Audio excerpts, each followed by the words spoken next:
তাদের অনেককেই ডেড বডির সামনে আমি দেখিনি, যাই নাই, অর্থাৎ তাদের মন্ত্রিত্ব বা তাদের ক্ষমতা হারানোর ভয়তে। এইটা যেমন একটা দিক। আর একটা দিক, এই যে 32 নম্বরে আপনি আঘাত দিলেন, মুক্তিযুদ্ধের বিভিন্ন স্মারকে আপনি আঘাত দিলেন, এইটা দেওয়ার মধ্য দিয়ে আরেকটা জিনিস তৈরি করার চেষ্টা করছেন। সেটা হচ্ছে, আপনি যদি বিভাজনটা না চান, আপনি যদি একটা সংহত রাষ্ট্র তৈরি করতে চান, সম্প্রীতির রাষ্ট্র তৈরি করতে চান, তাহলে এই যে রাজনৈতিক যে জায়গাগুলিতে এখন পর্যন্ত সমঝোতা হয়নি, বিশৃঙ্খল অবস্থা আছে, সেই জায়গাগুলি রিপেয়ার করা জরুরি।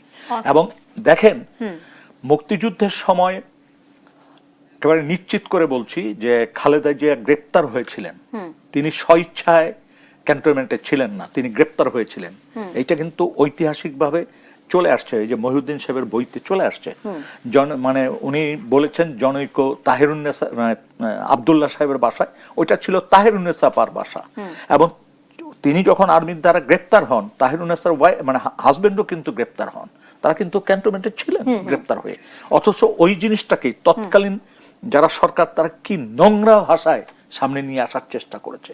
তার মানে হচ্ছে, মুক্তিযুদ্ধকে আমরা যেমন 24কে আমরা কেউ কেউ নিজের কাজে ব্যবহার করতে চাই, ঠিক মুক্তিযুদ্ধকেও নিজের কাজে ব্যবহার করার জন্য এই জায়গা থেকে যতক্ষণ আমরা সরে না আসতে পারবো, শিক্ষা নিতে হবে। আজকে দেখেন, এখন অনেক রাজনৈতিক দল আছে, যখন মানে যারা আওয়ামী লীগ বা ওই সময় 14 দলের সাথে ছিল, তাদের উপর তো এক ধরনের আপনি বলতে পারেন যে নির্যাতন, নিপীড়ন শুরু হয়েছে, গ্রেপ্তার হচ্ছে, জামিন হচ্ছে না, জামিন হইলে শোন অ্যারেস্ট দেখায় আবার গ্রেপ্তার করছেন। তার মানে রাজনীতিতে মানে সমঝোতার জায়গাটা আপনি নষ্ট করেন না প্লিজ।